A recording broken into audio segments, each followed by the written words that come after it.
Marsha does, but it's related to helping people. She is a definite giver and very kind person, but she's also a highly trained professional. And she presents workshops in relationship to self-knowledge and self-awareness. That's her forte, and I know she does a very good job. So today is part of what we call alternative philosophies.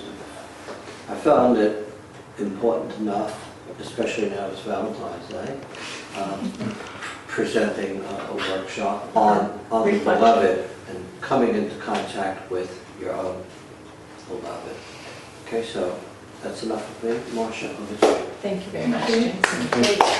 And let me also just acknowledge Jason.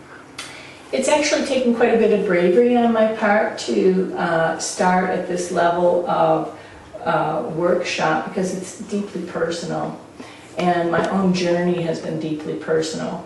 So I feel that I'm here now to share kind of a 20-year journey that I've had, and to welcome each and every one of you in that.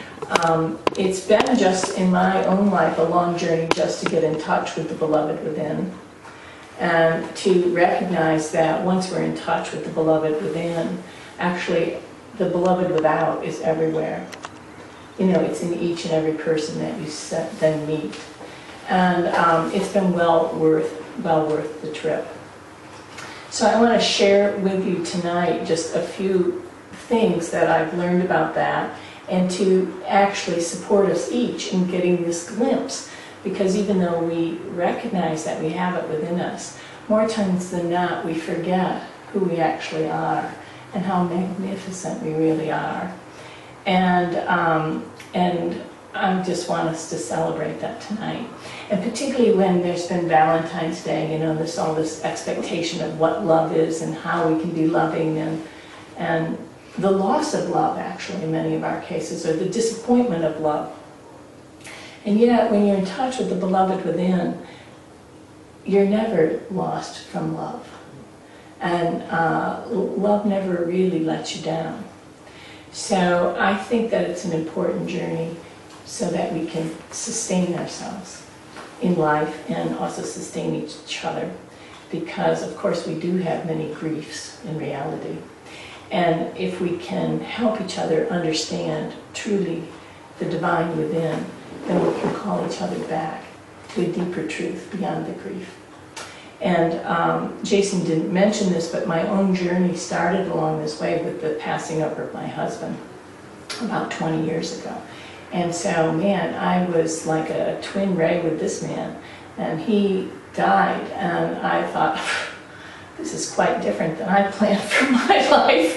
And I went through all the stages of grief and everything about that. And I really felt like I had to rebuild myself. I felt like I was like, one half of me had been cut off. And it was quite a task to put that back together. And here I am, and here you are. So I think out of that place, I do express deep gratitude.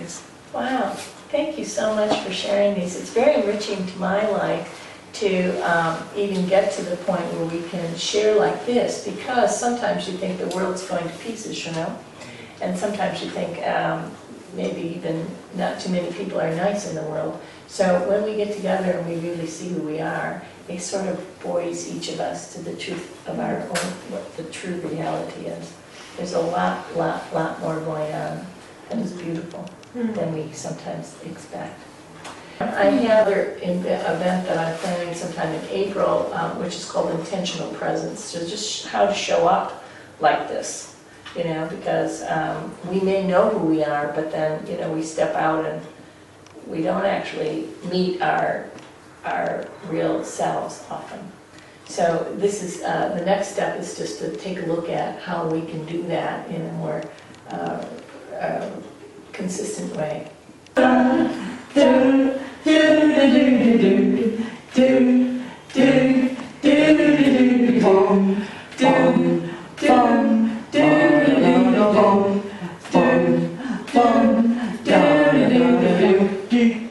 She